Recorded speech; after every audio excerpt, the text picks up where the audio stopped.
hey guys! I'm giving you my top tips for buying clothes in a sustainable and ethical way. So I have loads of different options that I'm going to show you, but I'm going to kind of go through the different ways that I shop sustainably and I like ethically source my clothes. The first way is pretty obvious. It's get second hand. I got this jumper from my neighbour, she didn't want it anymore, so she gave it to me.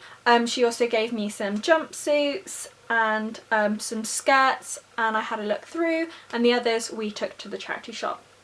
Really simple way. If you've got someone who is your size who lives around you or a friend of yours, passing on those clothes means they're getting more life out of them, and it's really good that you're not buying more into the fast fashion industry.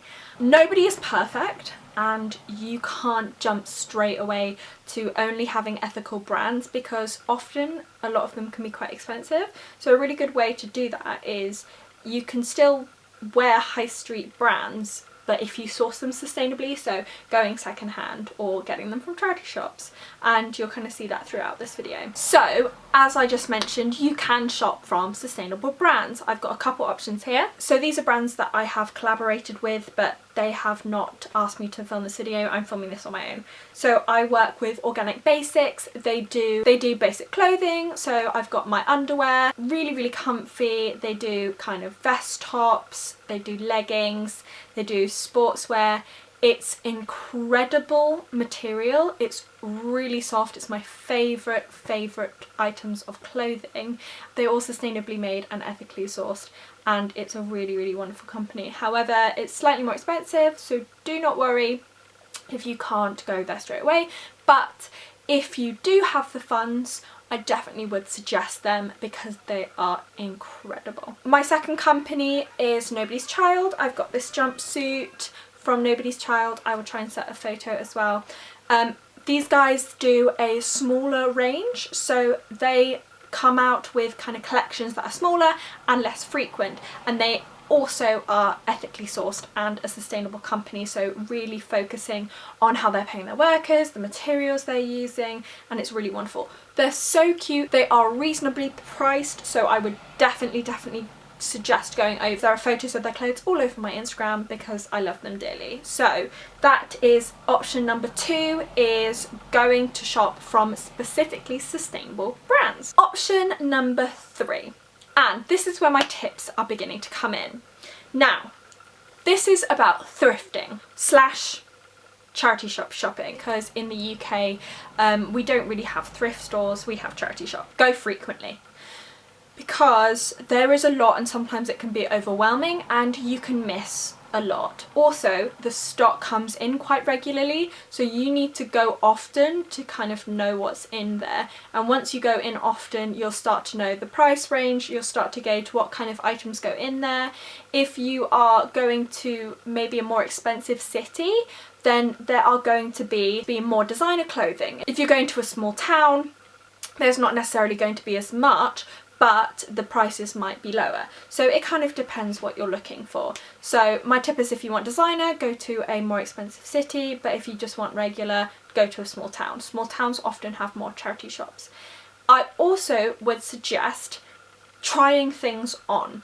This is a size 12. I am a size 8 and I thought I would never ever fit into this until I tried it on and found it was a perfect fit, because this is quite old, so it was a different sizing. So I tried it on and it did fit perfectly, and I have found this happens quite a lot in charity shops. A lot of charity shops have a changing room. You can absolutely ask and go and try the clothing on. I got this adorable dress for £2. It's amazing. And when I'm done with it, I'm definitely going to pass this on and keep on thrifting. So it looks like I've got an obsession with polka dots.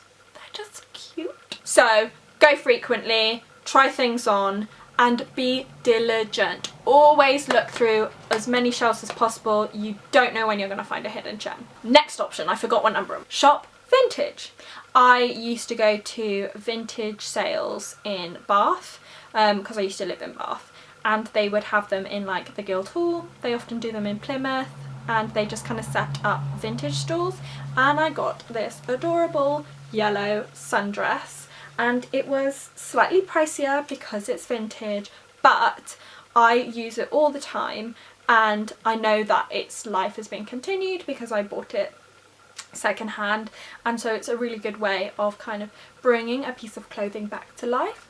Again, when I am shopping vintage, I would always suggest trying things on because again, the sizing can be different. So always check out first before you buy something. My next option is make your own clothes. You can choose the materials you're using, you can choose to buy ethical materials, also you can make it to your style and your fit, and you are more likely to wear it longer because you're making it for your body. So this is a skirt I made for my summer ball, and I am actually going to recycle this and wear it at my graduation in December, and the other dress that I made for my other summer ball is going to be recycled and I'm going to make that into a top. So I'm taking the material that I've already bought and I'm making it something new as well. Again, I realised that not many people know how to sew, but I have a few friends who are learning from YouTube videos. So actually it's something really easy that you can start to learn to do, and people are selling sewing machines secondhand starting from £20. So it's a really good way to make clothes cheaply, make them sustainable, and you can continue upcycling as well. That's also a point on charity shop shopping. A lot of the time, if something is a bit big when you're buying it from a charity shop, take it home, take it in. Really easy. A lot of the time you just need to fold the fabric in and just run a really simple stitch along the top and it fits to your body. And you're saving yourself so much money by just taking in something if you like the pattern or you like the material, or you could even take the material and change it into a top or change it into something completely different. Next up, I didn't bring my things because they're in the wash because I keep wearing them. Buy online. So buy from eBay, buy from Depop, buy from those second-hand kind of online shops. They're there for you to buy second-hand, for you to get items cheaper, but also for you to continue on the life of that item. Again, this is a really good way that if you are moving into sustainability and you're not able to spend as much money, a really good place to start is eBay or Depop, where you can literally search a piece of clothing that you're looking for like you would on kind of a fast fashion site, and it pops up straight away.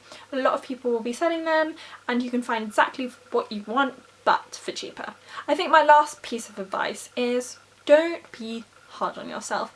A lot of people are kind of starting this journey, and even if you make a small change, it can make a huge difference. So you don't have to go from 0 to 100. You can start to make those small changes in your life, maybe have a few clothes at first, and then you can start to introduce them into your wardrobe. I'm at the point now where 60% of my wardrobe is sustainable and ethical, because the other 40% is clothes that I used to have from before I made that change, and it's unethical for me to just get rid of it all straight away. I would rather wear it as long as possible and then I can recycle it after. So that's why that divide is, but I'm hoping to get to a point where my wardrobe is 90 to 100%, but it's going to take a while. Don't be hard on yourself. You're doing an incredible job even if you're starting to make those small changes. I hope this helped you guys. It was more kind of how I buy rather than tips and tricks, but even so, I hope that was helpful. Let me know in the comments if you want to see anything more. Make sure to follow my Instagram and TikTok, which are @RubyOfMyEye, and subscribe if you would like some more videos. I will see you guys very soon. Bye!